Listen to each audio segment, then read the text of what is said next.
Central India पर अभी भी निम्न दबाव का प्रभाव जारी है। निम्न दबाव का क्षेत्र अब आगे बढ़ते हुए मध्य और पश्चिमी मध्य प्रदेश के ऊपर तथा इससे सटे राजस्थान के ऊपर पहुंचा है। मानसून की अक्षीय रेखा का पश्चिमी सिरा दक्षिणवर्ती बना हुआ है और अगले 4-5 दिनों तक ये उत्तर में नहीं जाएगा, तराई क्षेत्रों में नहीं पहुंचेगा। यानी कि ये सिस्टम जो लो प्रेशर सिस्टम है ये इंटेंसिफाइड रहेगा, कमज़ोर होता जाएगा धीरे-धीरे ग्रेजुअली, लेकिन इसके बावजूद इसका प्रभाव रहेगा और यही वजह है कि मानसून की अक्षीय रेखा को ये उत्तरवर्ती यानी तराई क्षेत्रों में जाने से रोकेगा। इसका पूर्वी सिरा ज़रूर बंगाल की खाड़ी से, जैसा कि अनुमान लगाया गया था और कल मैंने आपको बताया भी था बुलेटिन में, नेशनल बुलेटिन में, कि पूर्वी सिरा अब धीरे-धीरे उत्तरवर्ती होने लगेगा और स्थितियां पूर्वी क्षेत्रों में बदलने लगेंगी। तो मानसून की अक्षीय रेखा का पूर्वी सिरा दीघा में पहुंच चुका है और जल्द ही ये तराई क्षेत्रों में भी पहुंच सकता है और इस बीच एक नया low pressure system Bay of Bengal पर 10 और 11 सितंबर के बीच डेवलप हो सकता है और ये सिस्टम भी मानसून की हलचल को फिर से इंक्रीज़ कर देगा। देश के तमाम राज्यों में, देश के तमाम शहरों में बारिश की गतिविधियां काफ़ी बढ़ जाएंगी, ऐसी संभावना फिर से बनने लगी है। फिलहाल जो वर्तमान मौसमी सिस्टम है उनका इम्पैक्ट किस तरह से रहेगा अगले 2-3 दिनों के दौरान, आइए हम इसकी बात कर लेते हैं। अब गुजरात के ऊपर आज तक बारिश होने की संभावना काफ़ी अच्छी है। बहुत तेज़ बारिश हो सकती है कुछ इलाकों में, विशेष रूप से पूर्वी क्षेत्रों में और उत्तरी क्षेत्रों में मेहसाना, पाटन, साबरकांठा, बनासकांठा, पालनपुर और गांधीनगर, अहमदाबाद, सुरेंद्रनगर, इन सभी जगहों पर काफ़ी अच्छी बारिश हो सकती है। सौराष्ट्र में इंटेंसिटी अब धीरे धीरे रिड्यूस हो जाएगी।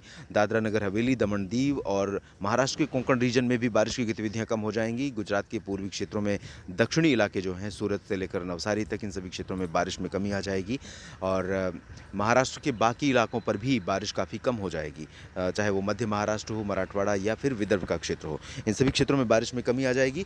लेकिन ये जो सिस्टम है ये अब सबसे ज़्यादा प्रभाव दिखाएगा मध्य प्रदेश के उत्तरी क्षेत्रों में। उत्तरी क्षेत्रों में पश्चिमी इलाके ग्वालियर से लेकर गुना और टीकमगढ़ तक, अशोकनगर तक बारिश काफ़ी अच्छी हो सकती है। विदिशा और भोपाल तक भारी बारिश की संभावना रहेगी।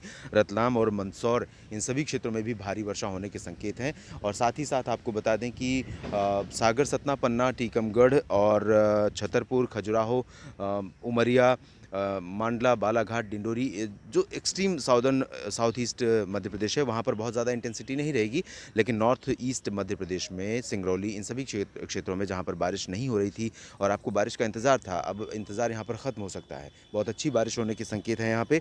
और आपको ये भी बता दूँ कि कम से कम 2-3 दिन तक ये जो सिस्टम है वो एक्टिव रहेगा और काफ़ी अच्छी इंटेंसिटी में ये बारिश जो उत्तरी मध्य प्रदेश का रीजन है इन भागों में कई जगहों पर लगातार देता रहेगा और इसी की वजह से अगले 24 घंटों के बाद उत्तर प्रदेश पर भी मौसम में बदलाव शुरू हो जाएगा और 24 घंटों के बाद काफ़ी अच्छी वर्षा यहाँ पर उत्तर प्रदेश के पूर्वी और मध्य क्षेत्रों में शुरू हो सकती है। उत्तर प्रदेश और Madhya Pradesh one of the rainiest state होंगे आने वाले समय में। जब तक अगला सिस्टम आएगा उससे पहले सबसे ज़्यादा बारिश इन्हीं दोनों राज्यों में देखने को मिल सकती है। साथ ही नॉर्थ ईस्ट इंडिया में और ईस्ट इंडिया में बिहार, झारखंड तथा पश्चिम बंगाल में भी कई जगहों पर काफ़ी अच्छी वर्षा होने की संभावना नज़र आ रही है। इसके साथ साथ साउथ पेनिनसुलर रीजन में बारिश की इंटेंसिटी बहुत कम हो गई है।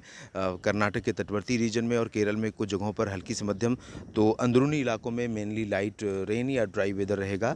तेलंगाना और आंध्र प्रदेश, तमिलनाडु में भी आइसोलेटेड प्लेसेस, स्कैटर्ड प्लेसेस पर लाइट टू मॉडरेट रेन की संभावना यहाँ पर नज़र आ रही है। बहुत भारी बारिश इन भागों में फिलहाल नहीं होगी। उड़ीसा और छत्तीसगढ़ जहाँ पर होकर ये सिस्टम आगे बढ़ा था, इन भागों में बारिश की गतिविधियाँ बहुत कम हो गई हैं और आने वाले टाइम में, आने वाले 48 घंटों में यहाँ पर बारिश बहुत ज़्यादा नहीं होगी। हालांकि आज छत्तीसगढ़ में कई जगहों पर उत्तरी इलाकों में अच्छी वर्षा हो सकती है। उड़ीसा में भी कुछ स्थानों पर आज अच्छी बारिश हो सकती है, उसके बाद इंटेंसिटी रिड्यूस हो जाएगी मानसून ट्रफ के ऊपर जाने के चलते।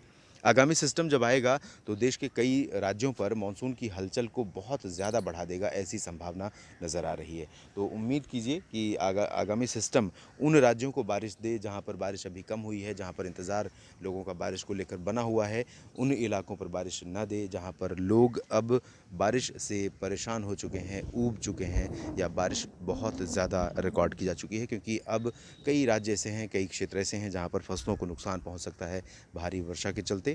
तो हम उम्मीद करते हैं कि जैसी रिक्वायरमेंट है मानसून का परफॉर्मेंस कुछ उसी तरह का आने वाले समय में होगा वापसी से पहले, ताकि कम से कम जाते जाते लोगों के गिले और शिकवे मानसून दूर कर सके। इस बुलेटिन में अभी इतना ही। धन्यवाद।